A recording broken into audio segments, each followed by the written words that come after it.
This is the Big O Show. This is the Big O Show. Yeah, there we go. We just were talking with Steve Calabro here, the GM of Hialeah Park. He told me about some nice things that they're doing here and something really nice for the employees. I can't talk about it, but it was really, really cool. And always good to meet with Steve out here at Hialeah Park. Now we're going to talk a little Okie with my man, David Dwork. How you feeling, baby? How you feeling? You feeling good? Always, man. Life is a gift, right? Life is a blessing. Yes, it is. Yes, it is. We are awaiting at 6:00 now. The NBA moratorium will be starting. So the craziness starts. Walk us through in hockey the dates, the times. When does the craziness start, and how active do you expect the Panthers to be? I mean, the big date, really, the draft is coming up next week, the 7th and 8th in Montreal. The big day is July 13th. That's when the new league year begins. That's when teams can start signing new players. That's the date that will, that's basically, the NBA day that you're counting down to right now. In terms of the Panthers, I think Blvd, look, he's got to figure out first how hard he's going to go to keep the UFAs that are leaving. Like, how hard does he want to go after Mason Marchment? How hard does he want to go after Claude Giroux? Does he want to try to retain Giroux and Ben Sherratt, who he gave up a lot for to bring in at the trade deadline last year? That would be a disaster if they leave after what you've given up to them, right? He's done in the past, guys that he's spent big to acquire. When you think of like Sam Bennett, you think of Brendan Montour, the first trade deadline, he brought them in and he retained them. And, it's worked out well. So I would think that he would like to retain Giroux or Sherratt. Probably wouldn't be able to do both, even with the little bit of cap relief that they're going to get from the unfortunate injury to Anthony Duclair, that he's probably going to be going on long-term IR, which would give them another $3 million in cap space to work with, which isn't nothing. You answered that question already. Okay. Because I was going to ask about that. No, so I mean, that might, it sucks what happens to Duke coming off a career year. I think he had like 31 goals, 56 points were both career numbers for him. But he's, we don't know for sure the severity of the injury, but generally with Achilles injuries, 6 to 8 months, I think, is a realistic timeline because it's such a big one anyway. 6 to 8 months from now, it's still just February. Hockey season doesn't end. Regular season doesn't end until May. So it's not like he's out for the season. Hopefully not. We don't know for sure, but I would think, hopefully he'll come back, but at least give Zito an opportunity to move a little bit more around with some cap space. You know what they're going to do with Duclair? They're not going to bring him back into the playoffs. Yeah, I know. Everybody keeps saying they're going to Kucherov. They're going to do what Tampa did. Look, they're going to do that. They have to do that. Ekblad could have played sooner, and he didn't either.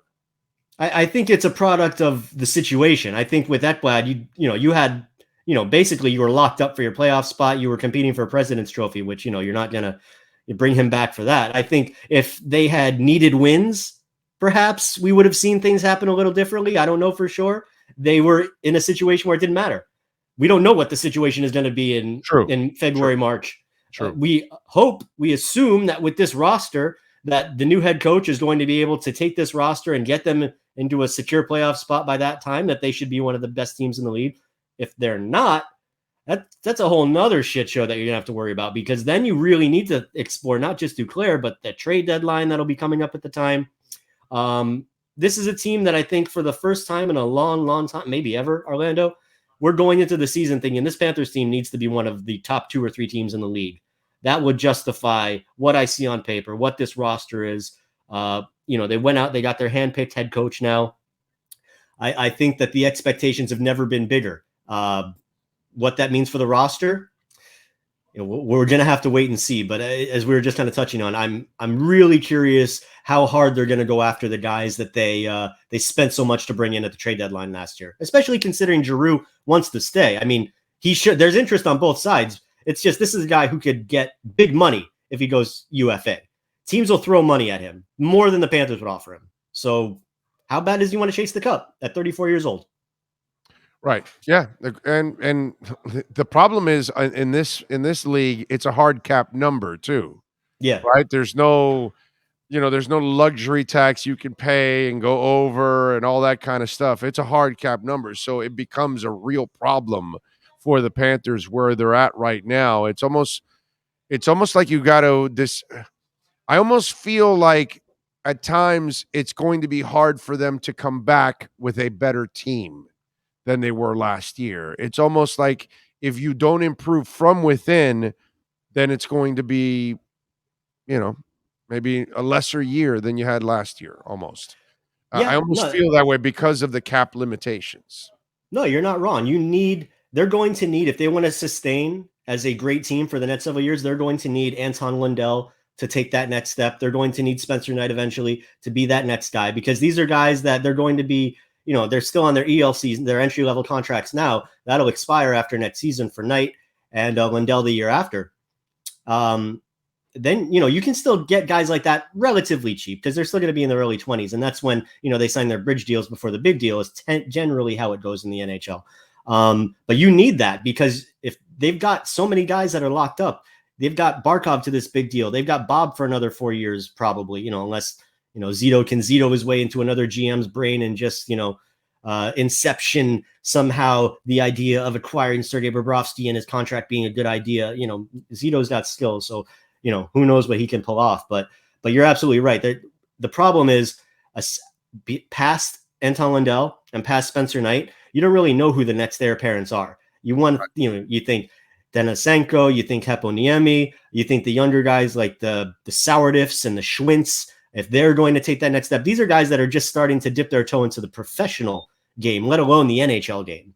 So it's going to be a little while, but they don't have those for sure prospect guys anymore. They've really leveraged so many of those younger assets, whether it's prospects or whether it's draft picks. They've leveraged all that to become a cup contending team right now. So the window is there. The window is open for this team right now. In terms of, are they going to be better next year than last year roster wise? I mean, probably not. But I mean, remember, the roster that they ended the year with was the one with Giroux and Sherratt and these guys that they added after the fact. We don't know how the season's going to play out. We don't know what Zito may be up to at the trade deadline. We don't know what veterans are going to be willing to come here for pennies to chase a Stanley Cup, as we've seen team players do. They'll go to the best teams that they think they have a chance to win, and they'll say, you know what? I've made my money. Let me chase a cup here. I mean, But being knocked out in the second round, I don't know if you're the team that's convincing people that you're a cup titleist. You know what I'm saying? They might look at the Rangers more than they would the Panthers at this point in time. They might look at Tampa more than they look at the Panthers at this point in time. How Carolina will be a battle for them.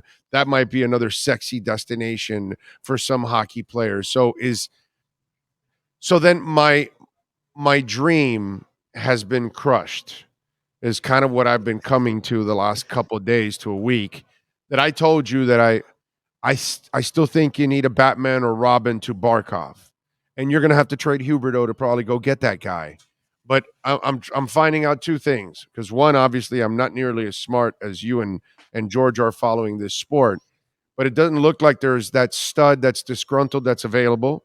And two, fiscally, it just doesn't look like it's going to be possible, because you're going to have to give Hubie anyways more money as it is. And whoever you're going to trade for Hubie, you're going to have to give them a lot of money because he's going to be a stud.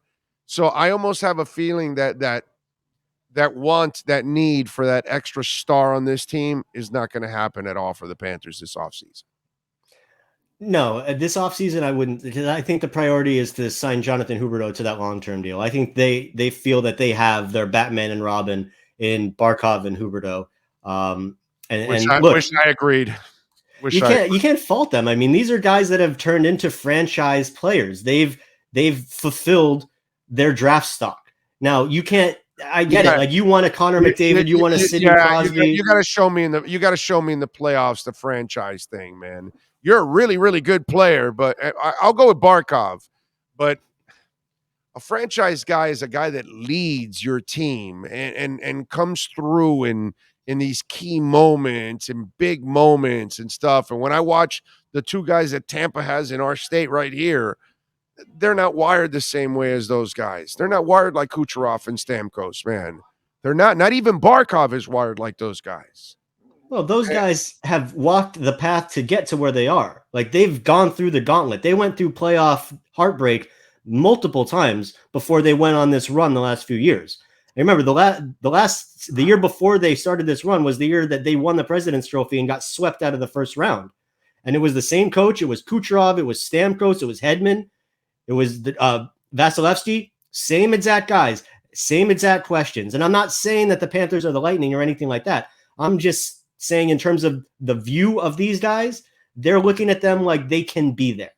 They, with the experience that they're getting right now, they're viewing them that they can be those guys, that they can be playoff performers. We have not seen it yet, but these guys are still in their mid-20s. They're entering their prime years now. It's not like their window's closing either. I'm a little tired of the whole we're waiting and they're building and they're learning. Yeah. You're not wrong. Like, I get the frustration. They've been here, what, 7 years already, right? Yeah, 2013, I think Barkov was drafted. Huberdeau, I think the year before, but I think, it was 7 years. No, it's 8 or 9. Closer to 10. Yeah. It's my God, bro. But they were teenagers at that time. And again, I'm just playing devil's advocate here. But most of these sumbitches show that when they're in their early 20s. I don't care if you're Matthews or I don't care if you're McDavid. I don't care if you're Sidney Crosby or if you're Wayne Gretzky or whoever the hell you are. When you're 23, you're already showing me you're an absolute badass, and that you will not be denied. That's not these guys. And no, you're asking these guys to be the best of the best. I mean, that's a really high bar. Well, then I kind of need somebody to get to Patrick Kane's level, bro.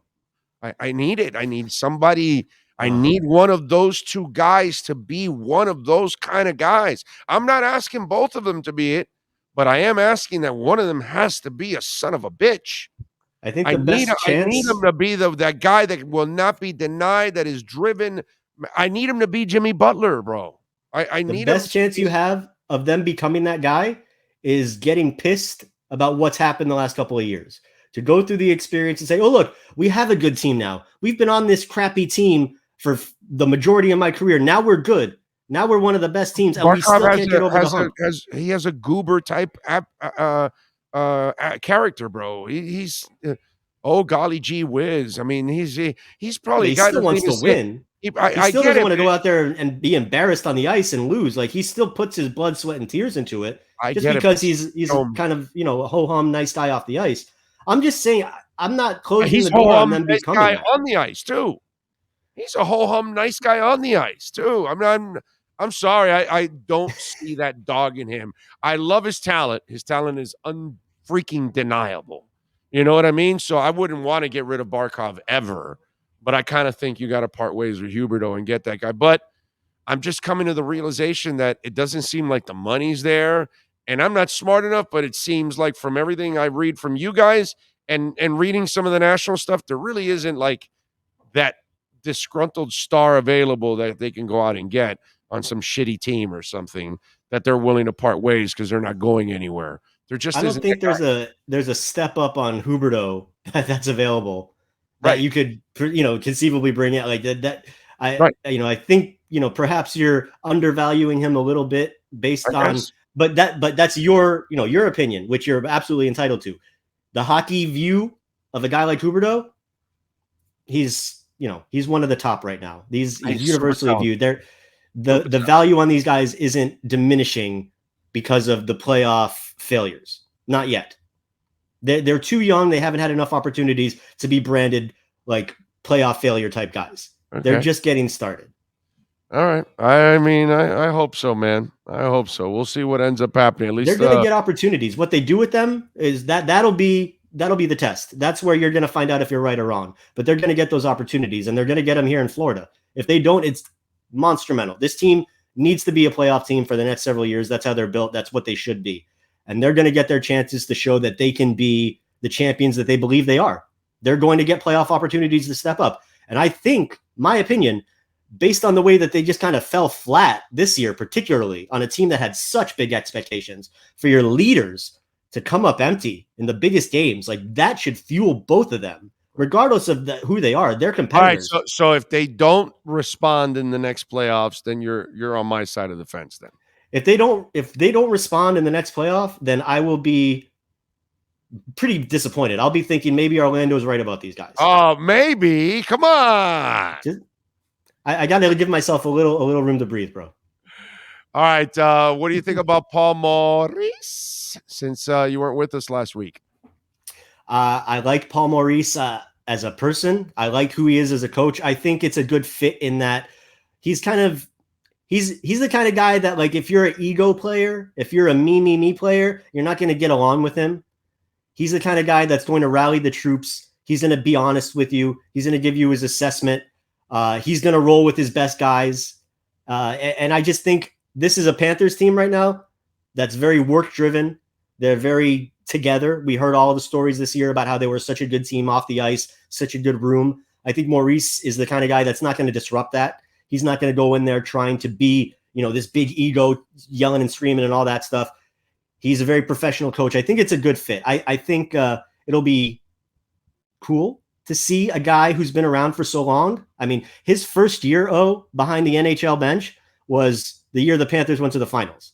That's how long this guy's been around. He's only 55, but he's been around for a minute.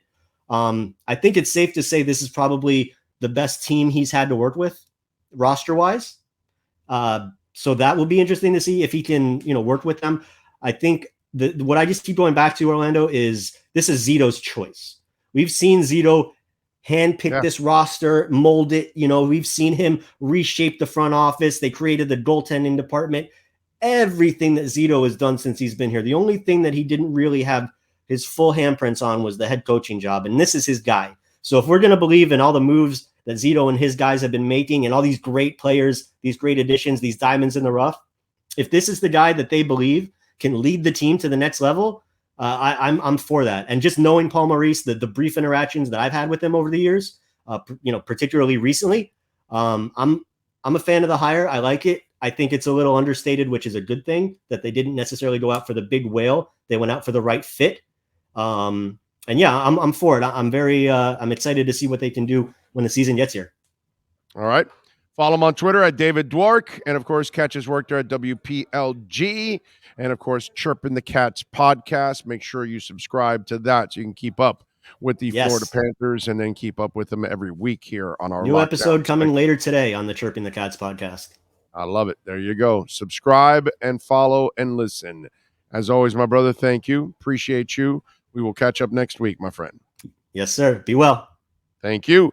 A. Lenny Locksmith, 24-hour locksmith services, house, car locks. You've been locked out of your car, you call A. Lenny Locksmith. You're locked out of your home, you call A. Lenny Locksmith. You need to get that car key reprogrammed, you call A. Lenny Locksmith. You're opening up a new business. You need new locks? Call A. Lenny Locksmith. They will take care of you, folks. And tell them that Big O sent you. All throughout South Florida, man, from Dade all the way up to Port St. Lucie. And, of course, our friends in Tampa and in Orlando. We've got locations there. And we've got a location in Phoenix, Arizona also. So go check it out for yourself. Call them 561-284-5090. That's 561-284-5090 for ALennyLocksmith.com.